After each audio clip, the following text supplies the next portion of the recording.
Hey everyone, welcome back to the channel. Thank you for being here. My name is Andrew, coming to you from the beautiful Carolinas. Today's topic is going to be why the narcissist was in competition with you. Think about that for a minute. Everyone, if you like the content, please like, subscribe, and share. So competition, I speak about this pretty frequently on the channel. What it is when you are in an event, or you're playing a game of chess, or you're playing a baseball game or soccer game, whatever, you're trying to win the game. Okay, well, that's a game. And a game is meant to be enjoyed. And if you win, great. If you don't, well, try harder and hopefully you win next time. But the narcissist looks at relationships and at people as opportunities and ways to be in competition with these people. Now, when you were in the relationship with the narcissist, again, you didn't know what narcissism was. You weren't taught this in school. You didn't know that a person who claimed that they loved you could actually become your worst enemy and be somebody who was in competition with you. And this is what the narcissist does. This is what their existence is in a nutshell. They're in competition with their spouses, with their romantic partners, with their children, with their parents, their colleagues, coworkers, neighbors, people in hobby groups and communities they're part of, business, of course. But the narcissist, why they were in competition with you, it's because when you met the narcissist, you were a clean slate. You did not know about narcissism. You weren't taught this in school. And you were probably thinking that most people had your best interest at heart.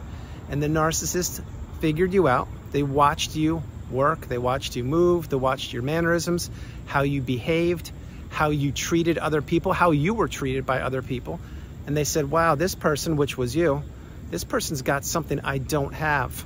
I need to go into competition with them. But before I do that, what I'll do is I'll enter a relationship with them. Now, again, the relationship may have been a romantic relationship, friendship, who knows, business. But the narcissist assimilated themselves with you early on in that relationship, and they were wearing a mask, manipulating you.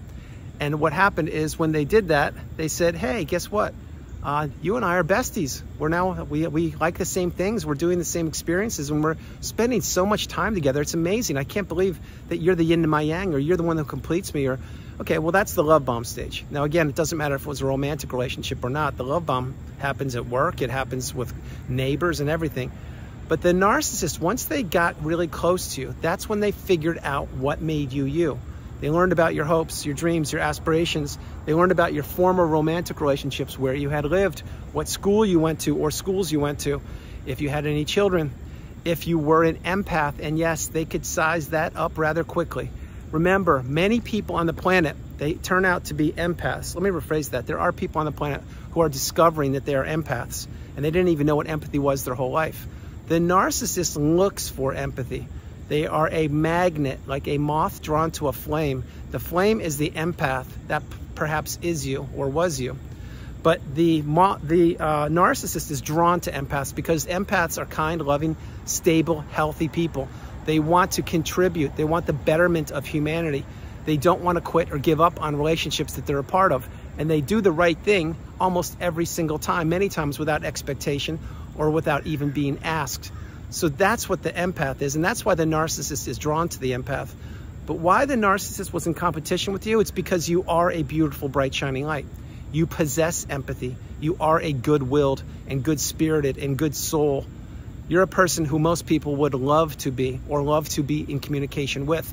Not specifically the narcissist. I'm talking good old-fashioned good people, because you're rare. Most likely you're a good listener and you're kind and considerate, etc. Well, the narcissist, they watched you, they figured this out, and they said, wait, I need to get to this person, which was you, before another toxic person enters their life. I can beat that other person, whoever they are, maybe another narcissist, etc. And I need to get in a relationship with this person. I need to trap them and keep them stuck in that devaluation stage, keep them stuck in the trauma bond, keep them stuck in that cesspool of manipulation.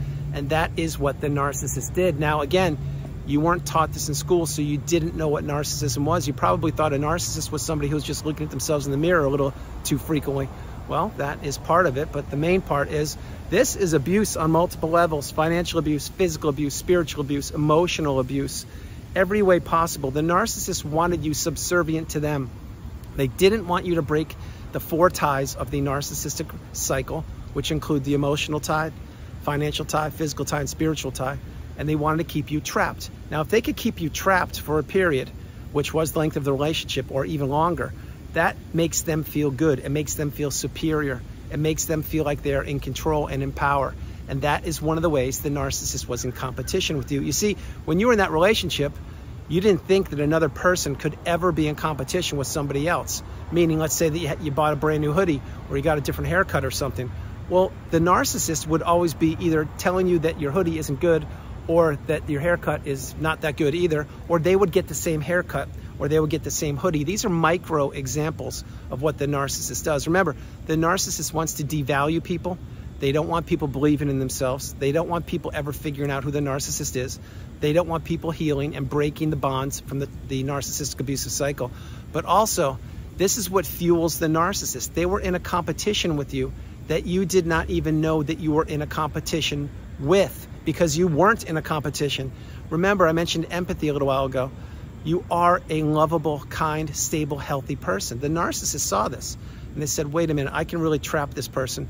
I can rock their world and spin it upside down. I can promise them A, B, and C and deliver nothing, and I mean nothing, and I'll keep them stuck on the hook. I'll keep them wanting to communicate with me and hoping the relationship could improve and hoping that this person will get back to that euphoric or the inception of the relationship, euphoric stage or inception of the relationship, i.e. the love bomb. But remember, with the narcissist, everything is smoke and mirrors. There's no substance to these relationships. There's no core. You did all of the work. You were giving to a fault, perhaps a people pleaser. I can assure you, you did not have boundaries. If you did, they were decimated rather quickly. And you were tricked, trapped, and groomed and manipulated into certain behaviors that you never had experienced or administered before. I mean, you never had shown those behaviors before, but you were tricked and you were manipulated. Prime example, the silent treatment. Let's say when you were in a relationship with the narcissist, let's say that you said, hey, I want to go to restaurant A or B. And they're like, no, we went there last week, or no, that food's no good, or the service is terrible. They would say things like that. And then you wouldn't want to go to restaurant A or B, even though it was your favorite restaurant, or plural restaurants. But eventually, because the narcissist would always say what not good restaurants they are, or it's too far of a drive, or the service wasn't good, etc., then you became silenced about it. You stopped lobbying to go there, and you eventually gave in and you went to the restaurants the narcissist wanted you to do. Side note, you probably were driving the chauffeur. You were probably paying for the food and the gas and everything. You were definitely being triangulated at the restaurant, which you didn't even know what triangulation was. But see, you were the unpaid helper. You were the walking apology. You were the servant. You were the person who was subservient to the narcissist. And I don't say that lightly. See, the narcissist wants to keep people, enablers, fly monkeys, people that are subservient to them, or people that rely on them, close to them. And they don't want other people to ever crack the code and tell the person, which was you, hey, I think you're in a narcissistic relationship, or I think that you're in a challenging relationship. Do you ever, have you looked closer at that? They don't want people to ever give the person who was the target, which was you, and it certainly was me, any glimpse to actually that they're in a toxic relationship. And one way they do that is to isolate you. So having said that, why the narcissist was in competition with you, think about the children. If you had children or stepchildren, well, were you parenting to the best of your ability? I'm sure you were. You were probably a stellar parent, and maybe you still are. But the narcissist was counter-parenting. They weren't co-parenting with you. And if you would tell the children, hey, curfew is at 9 o'clock or whatever, well, the kids will look at you and say, yeah, of course, you got it. Well, they'd be home at 11:30, and you'd be saying, hey, what happened, guys? I thought we said 9 o'clock.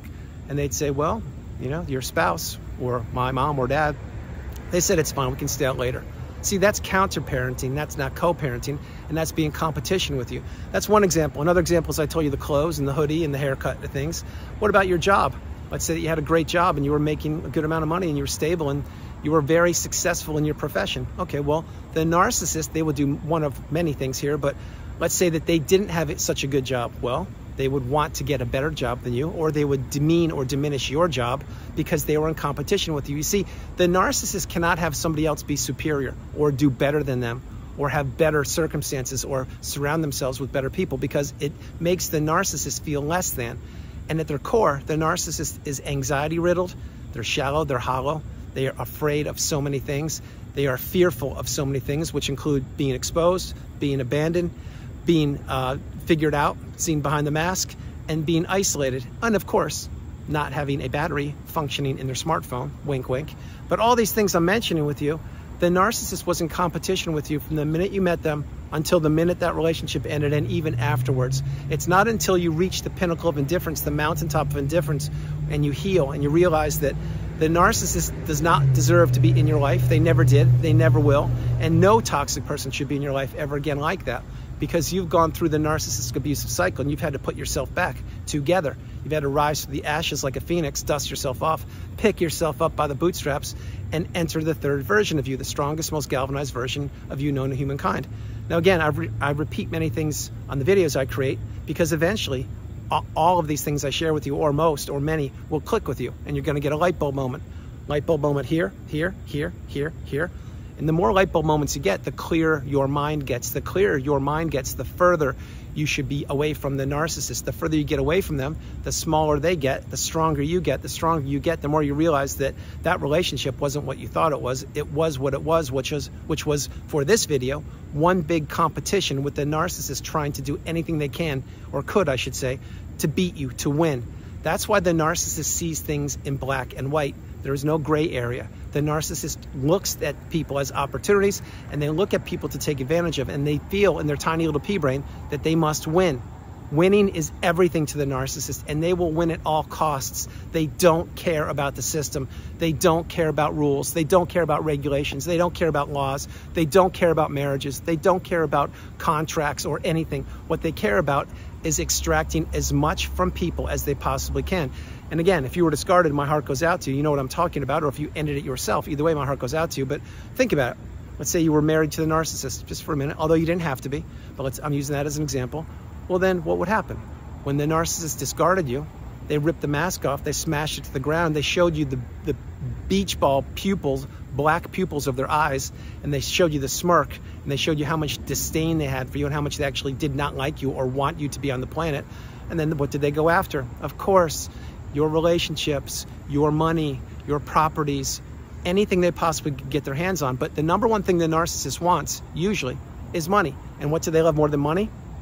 They love your money. That's what they love. They love to blow up relationships, divide and conquer, isolate people from their own children or stepchildren, and take as much money and or resources from these people as they can, and leave those people behind like an empty shell.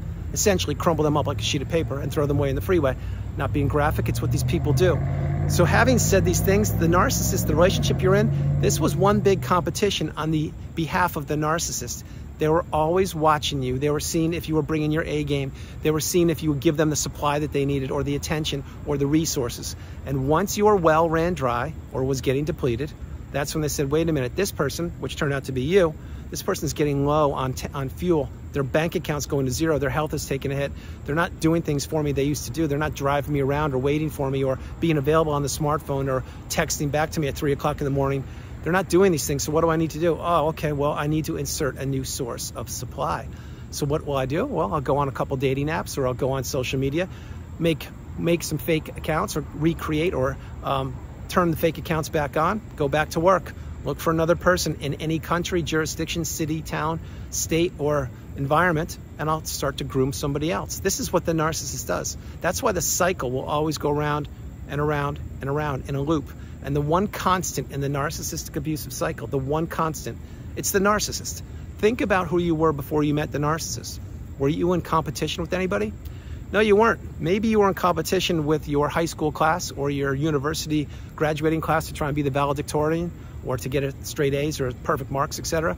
But then you were controlling what you could control, which means if you studied hard, you probably got straight A's. But you couldn't control what the other people did.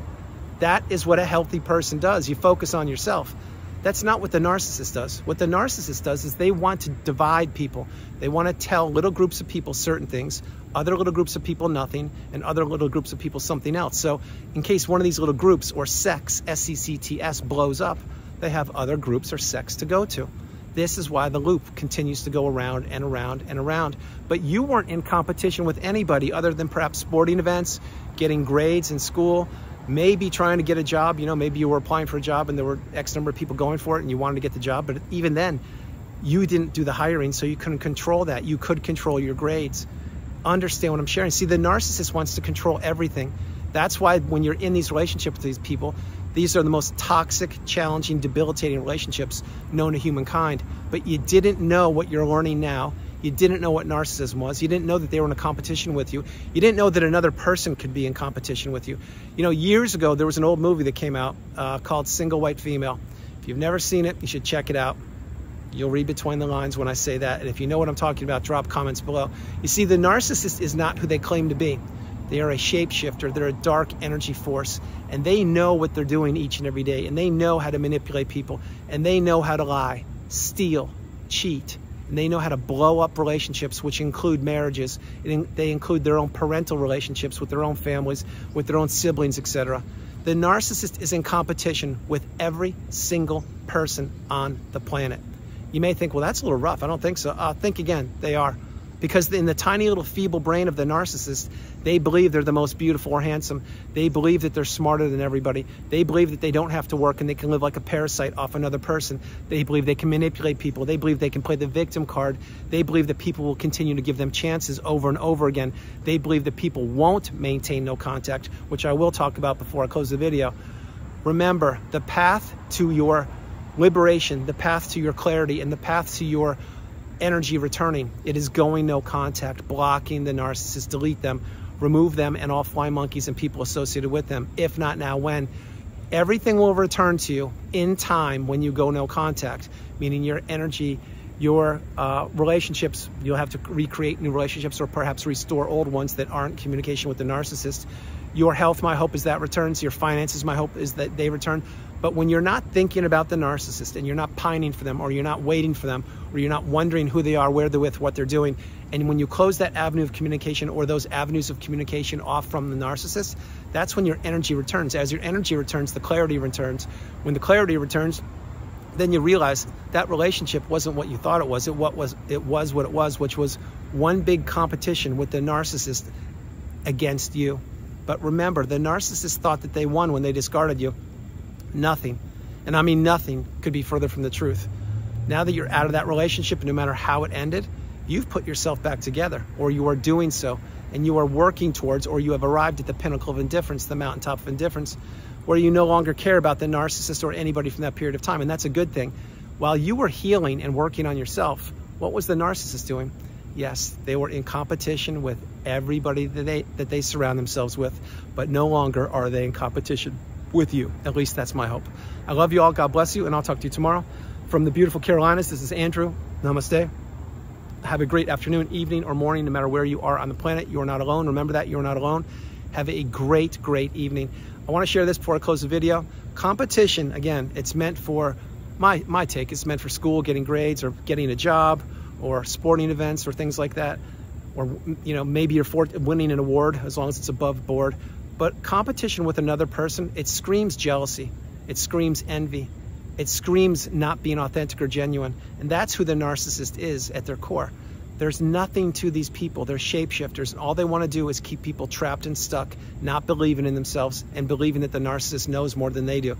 The narcissist is nothing but a parasite. Stay away from these people. Go no contact, etc. I love you all. God bless you. And I will talk to you tomorrow. Bye, everybody.